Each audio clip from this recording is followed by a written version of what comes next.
and this is endoderm. So, the ectoderm from your first pharyngeal arch will enter a pit region or a groove region, then it will continues to your second pharyngeal arch. From the second pharyngeal arch again it will enters to a groove and then continues to the third pharyngeal arch and so on. So, this groove or pit-like structure is called as ectodermal cleft, or it is also called as pharyngeal cleft. Okay. And on the endoderm, again this endoderm from the first pharyngeal arch will enter into the pit region and it will continue as the second pharyngeal arch endoderm, then again followed by third one, so on. So, this pit-like structure on the outer aspect is called endodermal pouch, which is also known as pharyngeal pouches. These are the structures we can see in our pharyngeal arches. We have two ends, that is ventral end and dorsal end. We have two borders, cranial border and caudal border. On the outer aspect it is lined by ectoderm and we have one more important structure called ectodermal cleft. On the inner aspect it is lined by your endoderm. We have important structure called endodermal pouches, which is also known as pharyngeal pouches. Any doubts? Any doubts in this?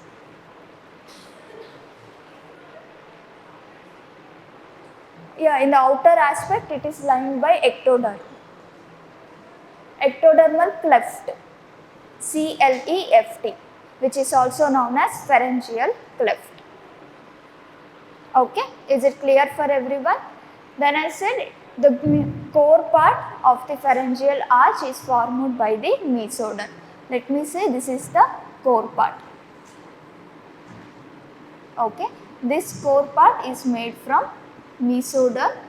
The structures we can see in the mesoderms are, what are the structures we can see in mesoderm? What are the structures we can see in mesoderm?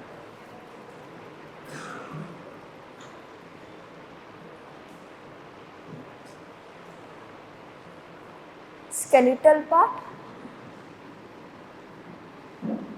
muscles, cartilage, blood vessels, nerves.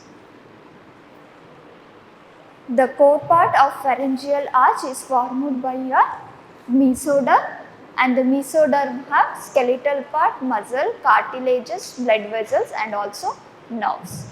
This is all about the general information about your pharyngeal arches. Okay. Any doubts in this? Any doubts? Okay. Next we have a concept called fate of pharyngeal arches. Remember the fate of aortic arch arteries? What we have studied in that? What we have studied in the fate of aortic arch arteries? Anyone in the class? In the fate of aortic arch arteries, we have seen how the disappearance of your aortic arch arteries will take place and the remaining arteries will give rise to few derivatives, and those arteries will supply to your head and neck region, right? So, exactly or similarly in the pharyngeal arches also we have a concept called fate of pharyngeal arches.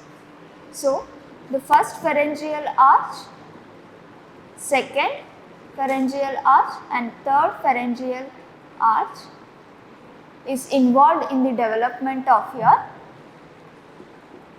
face and neck structures. Okay. Only the fourth, pharyngeal arch and sixth pharyngeal arch are involved in the development of respiratory system.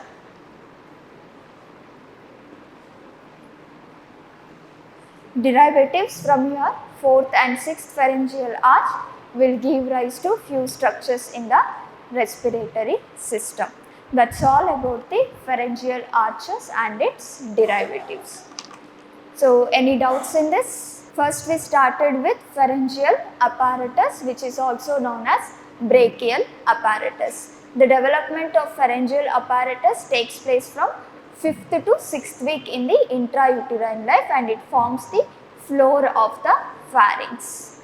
There I have written the structure of hindbrain vesicle in the dorsal aspect. On the ventral aspect, we can see the presence of pharynx. Around these structures, the arches of your pharyngeal apparatus will appear. We have 6 pharyngeal arches. Among that, the 5th one will disappear. So, we are remained with only the 5 pharyngeal arches. First, second and third pharyngeal arches will be seen in the development of your head and neck region, whereas the fourth and sixth are involved in the development of respiratory system. That's all about the pharyngeal arches. Any doubts? Okay.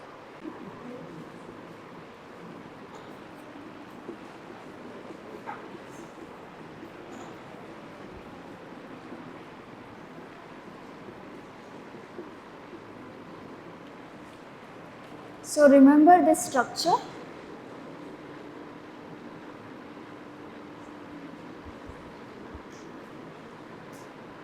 What this structure is called? Laryngotracheal tube, right? So, in the upper part, we can see the pharynx. From this laryngotracheal tube, the cranial most part is going to develop as a larynx. Then the bifurcation part is going to develop as a bronchus and lung. The part present above the bifurcation is going to develop as a trachea. Right? This is what we have discussed in our previous classes. Now we will see how the formation or the development of your larynx takes place.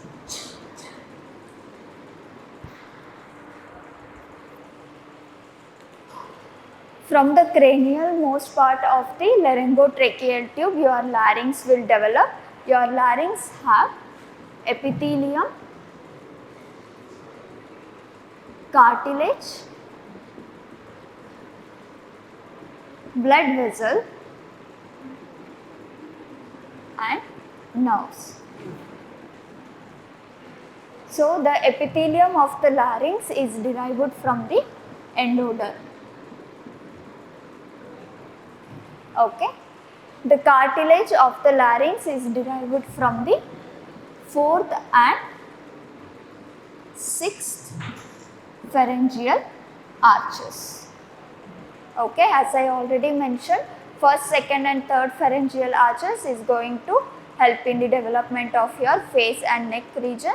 The fourth and sixth one is involved in the development of the respiratory system. Okay, the fourth pharyngeal arch will give rise to thyroid cartilage and cuneiform cartilage. Okay. The sixth pharyngeal arch will give rise to arytenoid cartilage followed by corniculate cartilage and one more is cricoid cartilage. Is it clear for everyone? Your larynx developed from the cranial most part of the laryngotracheal tube. It has epithelium, cartilage, blood vessels and nerves. The epithelium of the larynx, stop talking. The epithelium of the larynx is derived from the endoderm. Cartilage part of the larynx is derived from the 4th and 6th pharyngeal arches. The derivative of 4th pharyngeal arch is going to develop as a thyroid cartilage and cuneiform cartilage. The derivative of 6th pharyngeal arch is going to develop as a arytenoid, corniculate and cricoid cartilage. What about the one more cartilage we see in the larynx? That is epiglottis.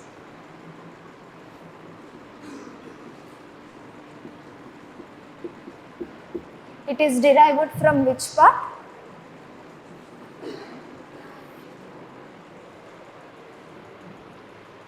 Epiglottis is derived from,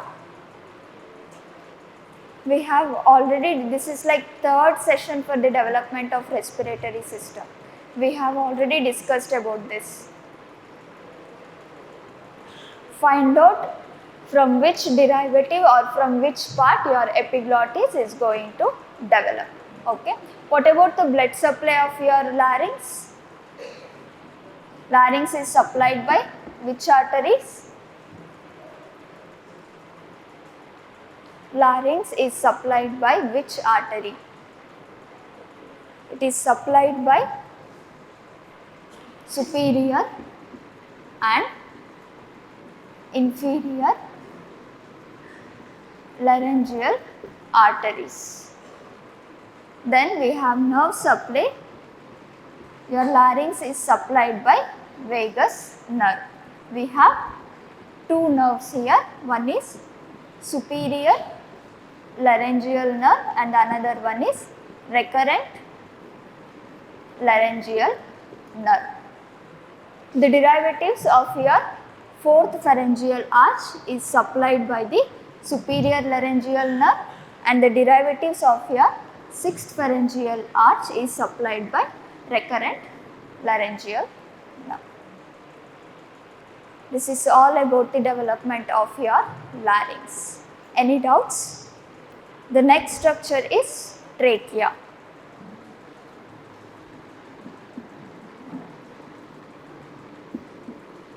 Trachea is developed from the part that is present above the bifurcation in the laryngotracheal tube, okay, and it is formed of again epithelium,